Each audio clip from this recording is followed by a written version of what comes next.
And it just showed me how much young people in Korea have been very passionate about trying to build their skills, Mr. Speaker, trying to get opportunities in postgraduate in studies that they have.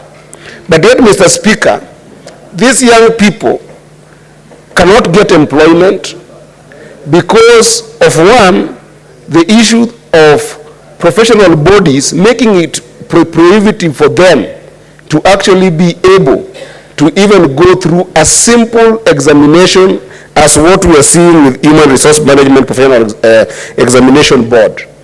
And Mr. Speaker, to add salt to injury, when they have gone through this kind of gruesome efforts to be able to go through a professional undertaking, after finishing a degree or finishing colleges, Mr. Speaker, they are again told that as young people, they can't get employed because they must have experience, Mr. Speaker.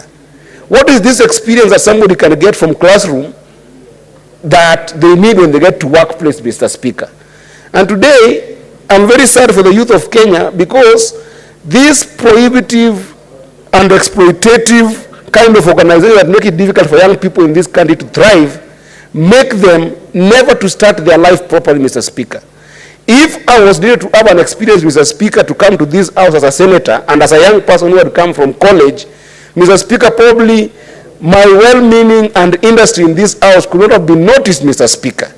If people like the Queen of the North and Tabitha and Chimera were never given opportunity to be in this house, to be able to give their thoughts and to be able to stand for the young people in this country because of the issue of experience and the issue of exploitation by professional bodies, Mr. Speaker, so that they can be able to stand for young people, Mr. Speaker, you would not have identified their talent, Mr. Speaker. Mr. Speaker, to give you a perspective on how the Human Resource Management Professionals Examination Board is making it very difficult for young people in this country, Mr. Speaker, to be able to have a meaningful certification, Mr. Speaker, they have introduced something called curriculum support fees. And this curriculum support fee, Mr. Speaker, they are charging it per unit. And, Mr. Speaker, they are charging a young person 1,200. That means that if they charge a young person 1,200 for this kind of examination and there are 6 of them, they are forcing a young man or a young woman who has just left college and other institutions to pay 7,200 to be able to get registered under this curriculum support.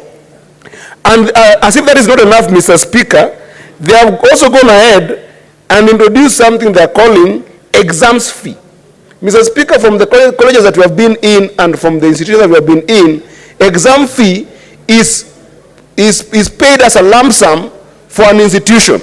For this particular body, Mr. Speaker, they have introduced 4,500 per unit, Mr. Speaker. That means that if a young person who has come from college and who has come from another institution of higher learning, a tertiary institution, wants to be a member of this particular organization, Mr. Speaker, then they have to struggle to pay 4,500 times 6, which that attracts about 27,000, Mr. Speaker.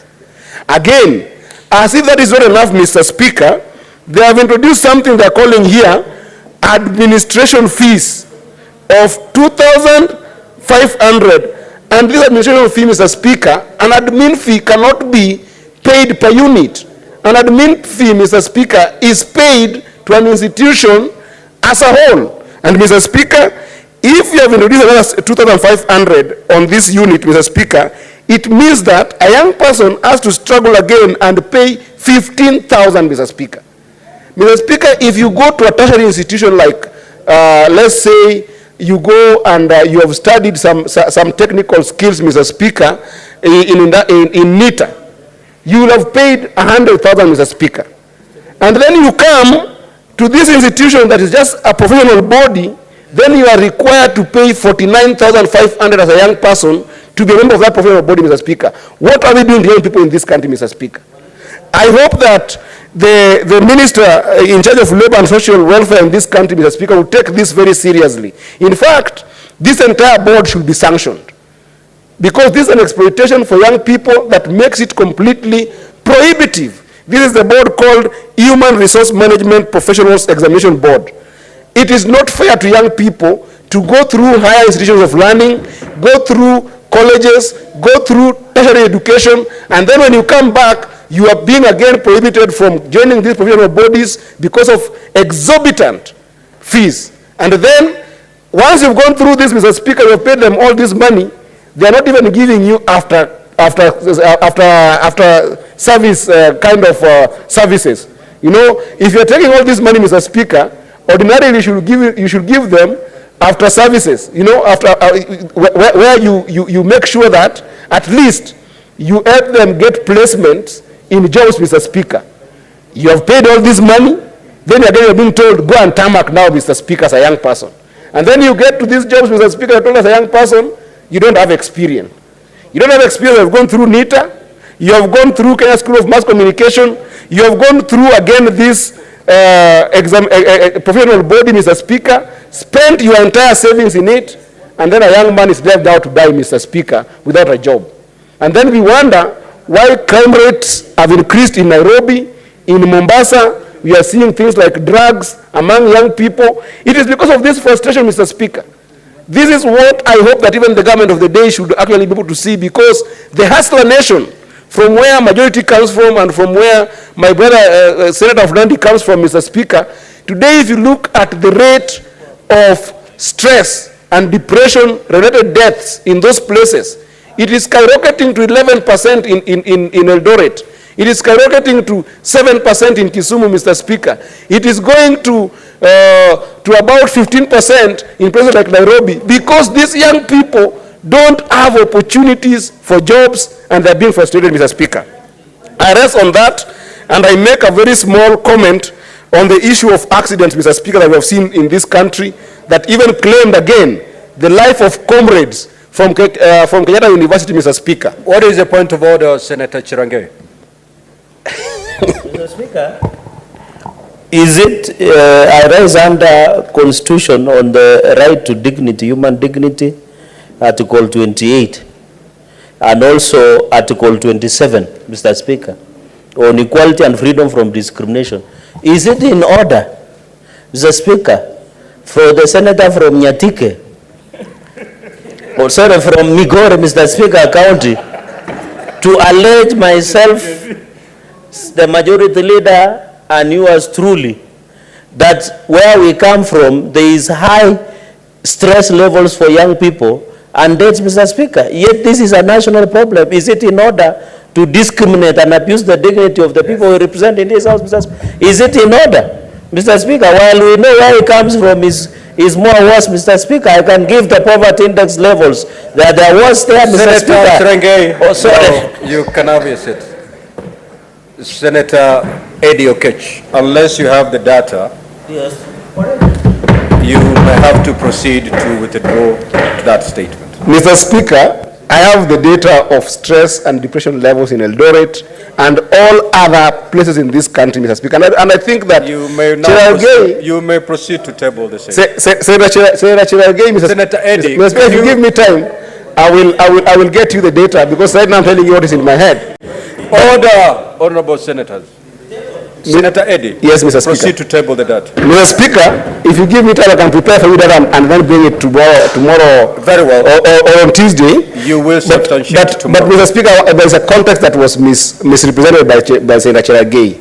And I think that he struggles from the fact that perhaps he did not study linguistics. I don't know how he became a lawyer.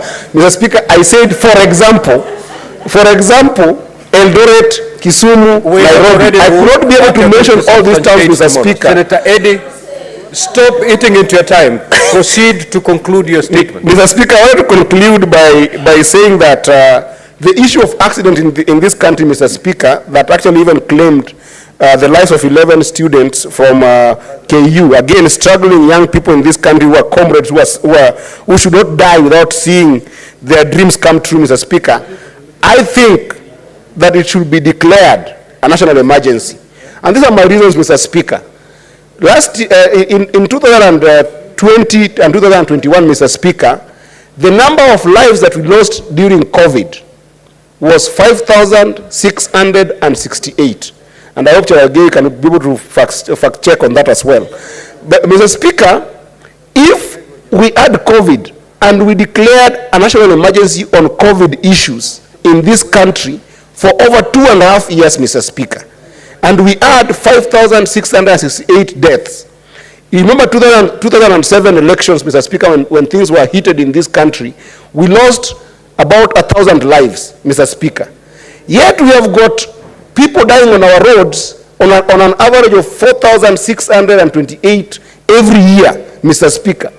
If we don't declare the road carnage that we are seeing in this country an emergency, Mr. Speaker, we are never going to deal with it. Because if it is not declared, even the ministry concerned, Mr. Speaker, cannot be able to deal sometimes with issues of road signages in this country that makes it impossible for even road users to know where there's a simple bump at night. What is the point or of know order, where there's a simple... Senator Eddy, just take your seat.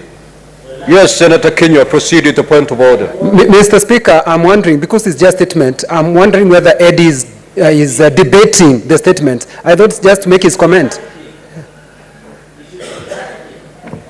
Senator Eddy, proceed to conclude. And don't start a debate on these statements. Mr. Speaker, you know, Senator Kenya is my senior. Just proceed. And Senator Eddy. What I'm trying to say, Mr. Speaker, is that these statements, we're just sending them to these respective ministries, departmental ministries, so that there can be what we call a proper action taken on these statements. And one of the proper actions that we need to take by those ministries that I'm saying, Mr. Speaker, is being able that when the minister will be talking to this, he should tell us why we cannot be able to declare this issue a serious national emergency and be able to deal with the patent issues on our roads that do go and concern the issue of signages on our roads, to be able to reduce these accidents on our roads, Mr. Speaker.